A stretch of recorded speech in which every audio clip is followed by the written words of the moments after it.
Hey guys, welcome back to Cari Kuliah TV, tempat di mana lo bisa menemukan seluruh informasi yang menarik dan penting seputar perkuliahan, pekerjaan, dan startup. Oke, hari ini sebelum gue mulai, gue mau bertanya, apa kabar semuanya? Apakah baik-baik saja? Dan gue harap semuanya baik-baik aja. Dan buat lo yang belum subscribe, please subscribe sekarang di bawah ini. Karena ini kita semua gratis, tidak ada bayaran apapun. Dan dengan lo subscribe, lo udah support gue. Sehingga gue bisa dapat membuat konten-konten yang menarik lagi. Dan bahasan-bahasan yang menarik lagi. Hari ini mungkin untuk beberapa orang agak sensitif. Jadi disclaimer ya. Karena gue di sini hanya memberikan data. Oke? Gue memberikan data, gue tidak memberikan opini gue apapun itu. Jadi gue mau membicarakan tentang Garuda Indonesia. Karena yang kita tahu saat ini Garuda Indonesia itu lagi diambang kepailitan. Meskipun technically udah rugi terus. Tapi pertanyaannya kenapa pemerintah mau terus membantu Garuda Indonesia? Dan hari ini kita akan membahas apa yang terjadi di Garuda Indonesia. Dan kira-kira menurut lo apakah Garuda Indonesia itu sebaiknya ditutup atau tidak? Kalau misalnya komen lu paling bagus, nanti selama seminggu gue akan review ya. 1 minggu, ingat 1 minggu. Gue akan review, kalau komen lu paling bagus, gue akan memberikan 1 juta rupiah. Let's get started. Oke, pertanyaannya sekarang yang gue mau minta dari lu, sehingga lu nanti komen di bawah, Garuda itu mendingan ditutup atau enggak? Untuk bisa menjawab pertanyaan ini, kita lihat dulu ya keadaannya yang dulu sama sekarang itu bagaimana.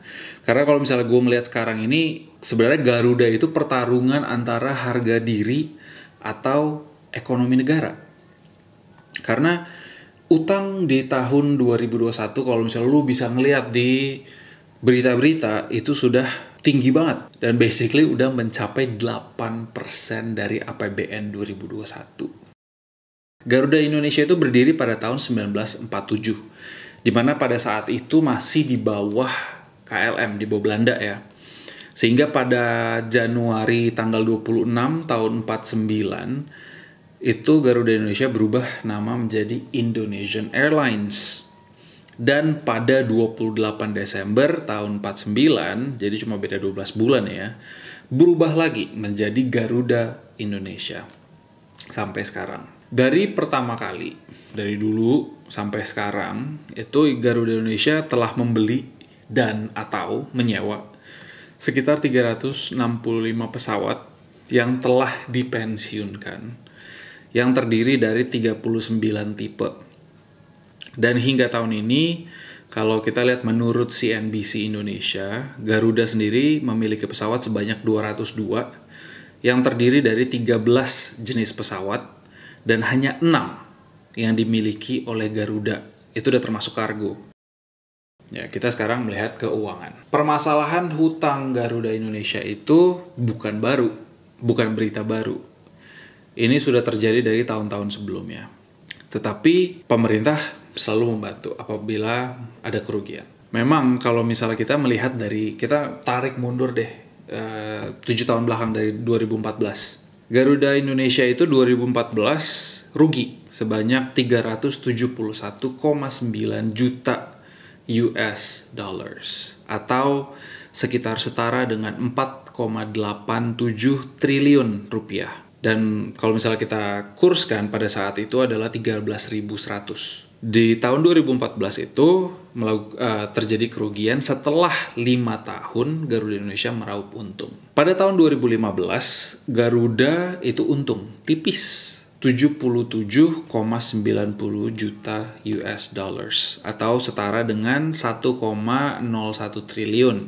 Di tahun 2016, untung lagi 9,36 juta US dollars atau setara dengan 124,5 miliar.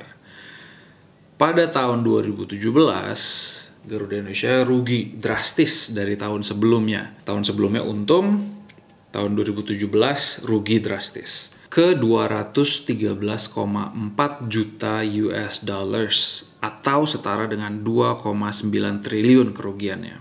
Di tahun 2018 rugi lagi 175 juta US dollars atau setara dengan 2,45 triliun.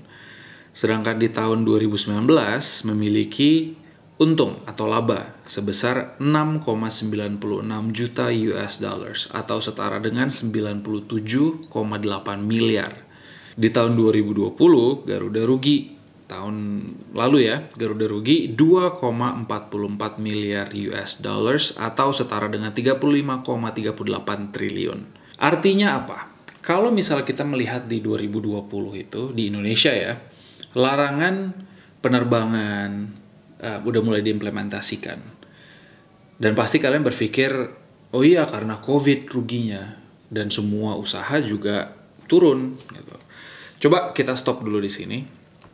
Dan karena gue belum ngomongin di tahun 2021 yang dimana kerugian Garuda Indonesia itu mencapai 9,76 miliar USD atau setara dengan 140 triliun. Yang mana sewa pesawat Garuda dalam 1 tahun itu bisa mencapai 9,75 miliar USD atau setara dengan 128 triliun. Dan itu sudah mencapai 91% dari total hutang ya doang. Yang banyak orang mempertanyakan dari narasumber yang lain adalah kenapa Garuda membayar sewa 25% dari total pendapatan. Sedangkan rata-rata airlines, maskapai penerbangan secara global itu hanya 6,1% dari pendapatan. Sekarang kita ngomongin untuk permasalahan yang pernah terjadi belakangan ini.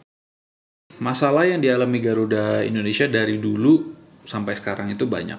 Alasannya ada yang karena dia bilang rugi karena harga aftur naik, turbulensi eksternal dan berdampak pada depresiasi rupiah pada tahun 2014. Di tahun 2017 rugi karena salah satu alasannya adalah denda dari bisnis kargo oleh Australia. Di tahun 2018 terjadi ada penyulapan catatan keuangan yang akhirnya ditemukan sehingga yang tadi tulisannya untung karena udah dirapiin, udah diaudit jadi drop, jadi rugi di 2018. Di tahun 2020 alasannya karena COVID dan kasus penyuapan di Rut Garuda yang waktu itu dia mendatangkan sepeda Brompton dan Harley. Mungkin kalau sampai sini kalian bertanya, kalau misalnya emang ada kasus penyuapan begitu, ruginya apa? Oke, coba kalian berpikir, untuk menerbangkan suatu pesawat dibutuhkan aftur, bahan bakar. Bahan bakar itu siapa yang bayar? Nah, kalau misalnya dia menggunakan itu untuk kepentingan pribadi, ya kan, berarti kan berkurang itu dari pendapatannya. Nah, itu namanya sama aja korupsi. Nah, kalau di tahun 2021 alasan rugi again karena COVID. Habis itu rute yang tidak menguntungkan, kebanyakan penyewa pesawat, kebanyakan sewa pesawat, dan mantan direktur teknik yang menjabat di tahun 2007 hingga 2012 yang disuap untuk pengadaan mesin. Oke, mesin itu nggak murah ya. Kita sekarang ngomongin secara teori peran hutang. Hutang itu memang secara umum tidak bagus. Tapi kalau misalnya kita ngomongin konteksnya bisnis, hutang itu diperlukan. Biasanya itu diperlukan untuk pengembangan. Tetapi itu harus ada takarannya. Kalau menurut Harvard Business Review, hutang itu penting untuk bisnis karena hutang adalah lower cost source of funds dan dapat memberikan pendapatan yang lebih tinggi kepada investor. Dengan caranya bagaimana? Ini dengan cara memanfaatkan uang mereka, dalam hal ini saham Garuda Indonesia, sehingga valuasinya naik. Sekarang gue mau kasih tahu tentang penghargaan apa aja yang telah dicapai Garuda. Garuda Indonesia memang banyak masalah, tetapi dia juga ada penghargaan dan ada hasil yang mereka kerjakan dari apa yang mereka kerjakan. Mereka pernah mendapatkan urutan kedua untuk Indonesia Corporate Branding PR. Penghargaan di tahun 2021. Kedua, Garuda Indonesia mendapatkan 3 bintang untuk perusahaan yang telah mengimplementasikan safety culture program di dalam organisasinya. Selain itu juga ada penghargaan tentang brand identity, the best branding, habis itu sama global branding dan marketing communication. Yang terakhir, penghargaan untuk Garuda Indonesia yang paling ditonjolkan di sini adalah dari tahun 2014 hingga tahun 2018, Garuda Indonesia mendapatkan penghargaan World's Best Cabin Crew. Berturut-turut itu, selama 4 tahun berturut-turut. Setelah kasus Garuda dengan utangnya segitu banyak, pemerintah ada mulai berkata-kata. Kalau dari Wakil Menteri BUMN, Bapak Kartika Wirkoatmojo, sempat mengatakan bahwa pemerintah itu akan mencoba membujuk para peminjam pesawat untuk menanggung sebagian dari sewa pesawat untuk Garuda Indonesia. Dan itu harus dilakukan satu per satu kepada 30 penyewa pesawat. Meskipun beliau juga bilang bahwa tidak ada jaminan mereka akan bilang iya. Nah, sekarang apabila diterima ya oleh para penyewa pesawat, maka hutang Garuda itu akan berkurang sekitar 2/3 dari total hutang sewa atau sekitar 67%. Tetapi Pak Kartika melanjutkan bahwa Garuda sendiri itu berantakan dalamnya dari logistik, network, finansial, dan operasional. Nah, apabila lessor atau penyewa pesawat itu tidak mau menerima bujukan ini atau proposal ini, maka Garuda tutup. Garuda tutup. Dan mereka tidak akan mendapatkan apapun. Dan pemerintah tidak perlu mengeluarkan uang untuk menutup hutang Garuda. Kalau Menteri BUMN, Bapak Erick Thohir, itu pernah mengatakan di interview dengan Kick Andy. Kita bicara Garuda sekarang. Orang bilang, ya selamat tinggal Garuda. Ya. Ada yang bilang nggak bisa. Ini kebanggaan kita, harus diproteksi. Bang Andi, pasar bebas ini sudah terjadi dengan digital. Itu realita yang harus kita hadapi. Tetapi kita juga jangan gampang diakali. Apa artinya? Begini. Banyak sekali sekarang negara-negara itu mengincar Indonesia hanya jadi market. Saya tidak rela menjadi bagian yang kebetulan dipercaya, mendiamkan market kita dipakai untuk pertumbuhan bangsa lain. Jadi ada konspirasi untuk mematikan Garuda? Ini konteks besarnya sebelum Garuda. Saya ingin, dan saya rasa Pak Presiden juga sama, bahwa market kita harus dipastikan menjadi pertumbuhan bangsa kita, jangan bangsa lain. Bahwa begini, sejak awal Garuda bisnis modelnya sudah salah. Dan ini sudah berlanjut ya puluhan tahun. Dan meledaknya sekarang, karena apa? Covid juga.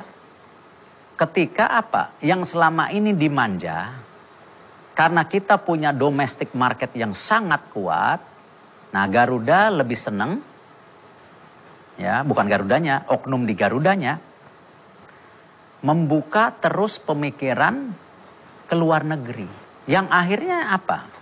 Jumlah pesawatnya bermacam-macam. Dibikin skenario. Oh kalau terbang ke sini mesti pakai pesawat ini. Itu yang akhirnya apa? Lesornya kita, sewaan pesawat kita, paling banyak di dunia jumlah macam pesawatnya. Di dalam satu airlines industry. Paling mahal sewa pesawat di dunia. Nah ini yang kita harus hadapi. Bahwa Garuda kompleksitinya itu bukan semata-mata kejadian hari ini. Sudah kejadian berpuluh tahun ya terjadi. Dan ini ada skenario mencari uang di sewa-sewa pesawat.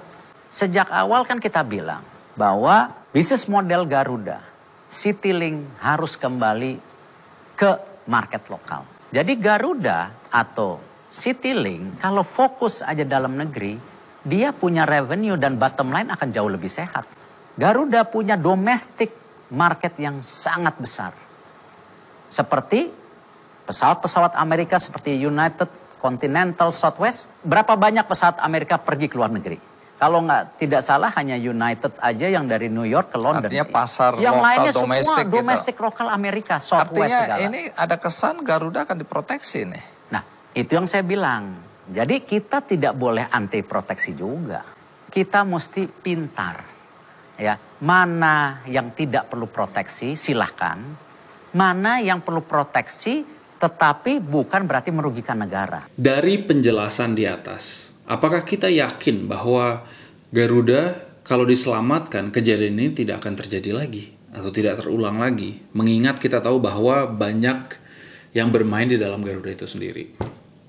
Terus, kenapa pemerintah atau BUMN baru sekarang mengambil langkah? Kalau memang sudah tahu banyak yang berkepentingan dan secara manajemen berantakan ya. Kenapa harus menunggu sampai hutang membludak? Kenapa nggak pangkas 50% itu dari tahun sebelumnya yang udah rugi? Yang terakhir dan paling penting, APBN itu adalah uang negara yang didapatkan sebagian besar dari uang rakyat, perpajakan. Apakah kita sebagai masyarakat rela untuk menyelamatkan Garuda demi harga diri dan image, atau kita biarkan Garuda tutup dulu sehingga bisa dibersihkan dari yang berkepentingan di dalam Garuda selama berapa tahun, I don't know, sampai ada maskapai nasional berdiri lagi yang setara dengan Garuda Indonesia. Nah, pertanyaan gua untuk kalian adalah, menurut kalian Garuda Indonesia itu harus dipertahankan atau sudah ditutup saja? Komen di bawah dan jangan lupa sebarkan supaya kita bisa kumpulin banyak pendapat tentang Garuda Indonesia. Dan kalau misalnya komen lu paling bagus, nanti selama seminggu gue akan review ya. 1 minggu, ingat 1 minggu. Gue akan review, kalau komen lu paling bagus, gue akan memberikan 1 juta rupiah kepada 1 orang. Oke? Jadi sebarkan komen di bawah, gue pengen tahu pendapat kalian apa. Right, sekian untuk hari ini. Semoga bermanfaat dan jangan lupa di like dan subscribe. Goodbye.